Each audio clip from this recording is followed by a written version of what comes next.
მოგესალმებით ყველას და როგორც ყოველთვის დღის განმავლობაში მსოფლიო კულტურულ ცხოვრებაში მომხდარ ამბებს გაგაცნობთ. თავდაპირველად როგორც ყოველთვის გავიგოთ რა ხდებოდა ჩვენთან. შემდეგ კი უცხოეთშიც გადავინასხლოთ. ასე რომ უახლოესი 20 წუთის განმავლობაში თქვენ გაიგებთ რა ხდებოდა საინტერესო კინოსა და მუსიკის სამყაროში.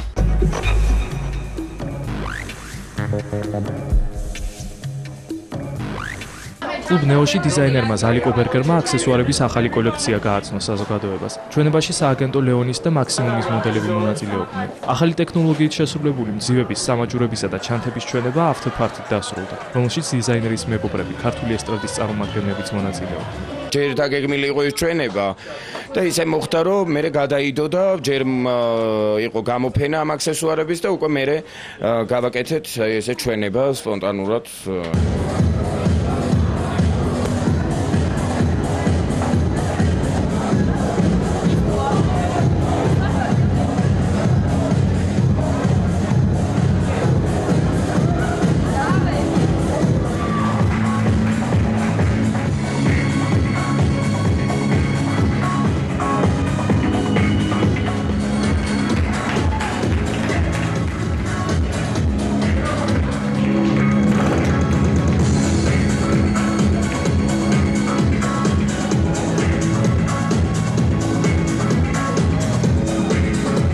მომწონს მისი აქსესუარები რაღაც კოლექცია, ყოველთვის ყველა კონცერტზე გვერდში უდგავარ და აი დღესაც ესეთი კატურას ეძახიან, მოეწყო ჩვენება პაკაზი.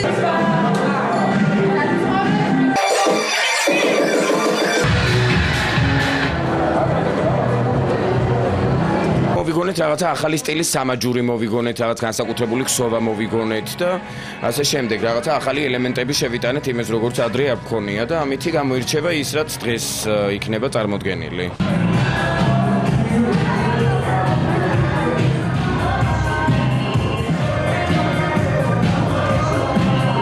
ზალიკოს ჩვენებებში სულ ვიღებ მონაწილეობას, იმიტომ რომ ძალიან მიყვარს ეს ადამიანი, ძალიან დიდ პატივს ვცემ და მისი აქსესუარი ჯერ არ მაქვს და აუცილებლად შევიცენ. აი ხო ნახავ და ზუსტად ვიცი რომ რაღაც მომეწონება.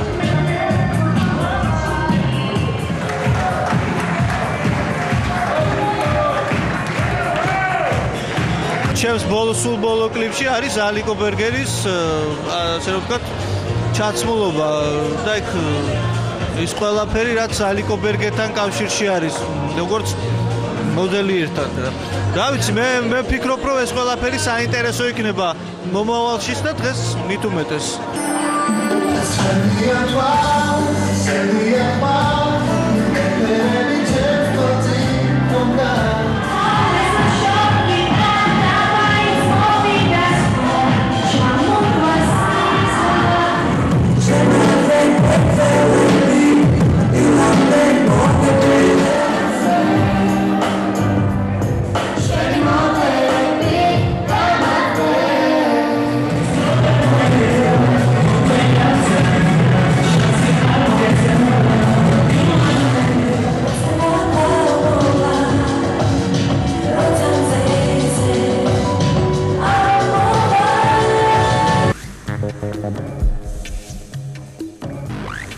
სამი მაისიდან 8 მაისის ჩათვლით თბილისის ტექნიკური უნივერსიტეტის და ბატონ თამას კაპანაძის ორგანიზატორობით, რომელსაც აგრეთვე მაოს სახელით იცნობენ, გაიმართება პირველი ფოლკლორის ფესტივალი, რომლის პროგრამა ასეთია. პირველი დღე ეთმობა ვეტერანებს, როკ ვეტერანებს 70-იანი წლების როკ ვარსკვლავებს, ვალერი კოჩაროვის ბლიცი, დათო სულაქველიძე, თათო შუშანიას დადარაგი. მეორე დღე უკვე ახალგაზრდული ჯგუფები იქნება, ესეც ქალაქში ცნობილი ჯგუფებია. აპრილი, Deep Inside, Young Georgian Lolitas. ფესტივალის მესამე დღე 5 მაისი დაეთმობა მაობენს, რომელიც ამერიკულ ფოლკ-როკს შემოგთავაზებს, ხოლო ბოლო 3 დღე განკუთვნილია ჯემალ სეფიაშვილის, ნუკრი კაპანაძისა და დათო ილურიძის ბენდისთვის.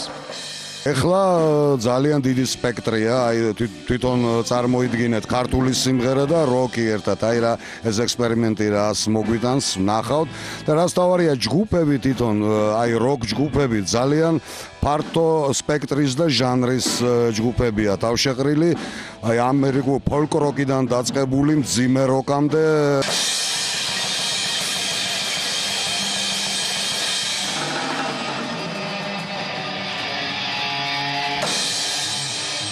ამ ფესტივალზე ერთგვარად აი თაობათა ესტაფეტას ექნება ადგილი.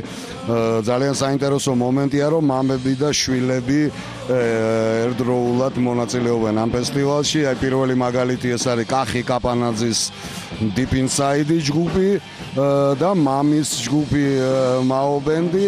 მეორე ასეთი ესტაფეტა გახლავთ ვალერი კოჩაროვის ბლიცი და მისი შვილის ნიკუშა კოჩაროვის Young Georgian Lolitas.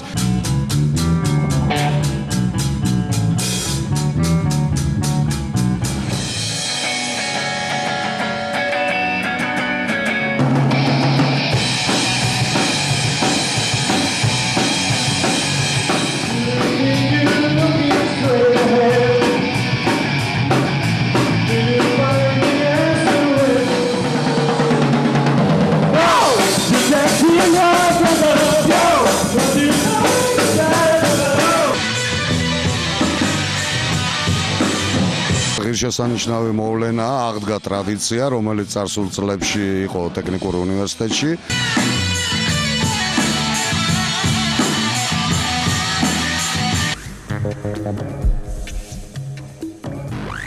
კონსერვატორიის დიდ საკონცერტო დარბაზში ყველა ის ადამიანი შეიკრიბა, ვინც ქართული ფოლკლორის თაყვანისმცემელია. 28 აპრილს ვაშთა ვოკალურმა ანსამბლმა ფესობის სოლო კონცერტი გამართა.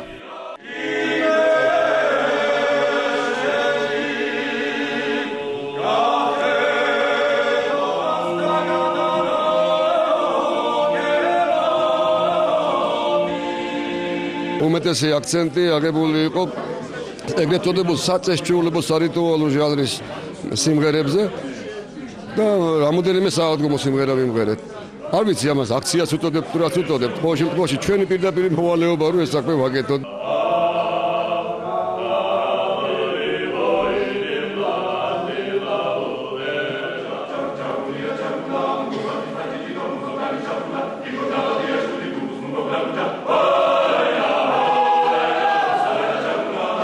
ნებისმიერი ფოლკლორისტი ბატონი ანზორიდან ეკომაიშვიდა რომ დაიწყოთ.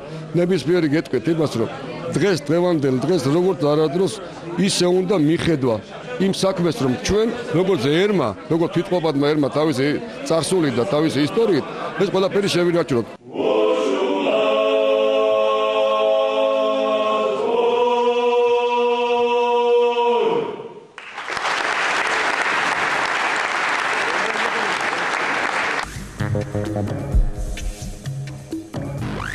თემურ ცხილაძისა და ქეთი ციკლაურის შემოქმედებითი ურთიერთობა მხოლოდ ერთი ვიდეოკლიპით არ დასრულებულა. ახლა ისინი კიდევ ერთი მუსიკალური კლიპის გადაღებებზე მუშაობენ. ამჯერად სიმღერაც თემოს ეკუთვნის და ის ახლა რეჟისორობასაც აქტიურად ეწევა.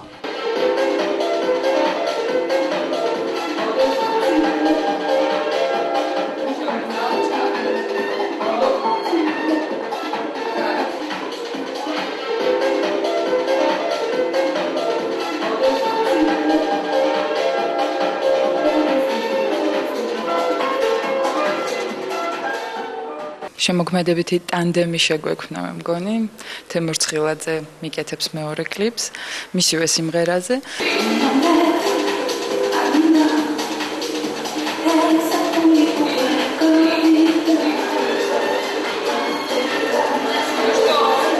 აქცენტი გვაქვს გაკეთებული პლასტიკაზე და მაინც იმედი მაქვს, რომ ლამაზი გამოვა.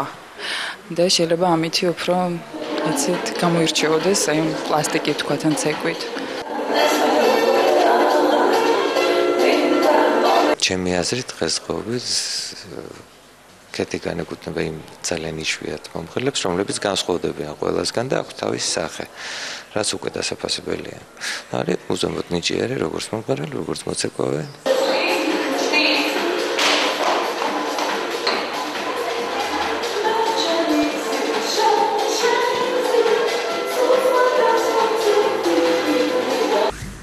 Thank you.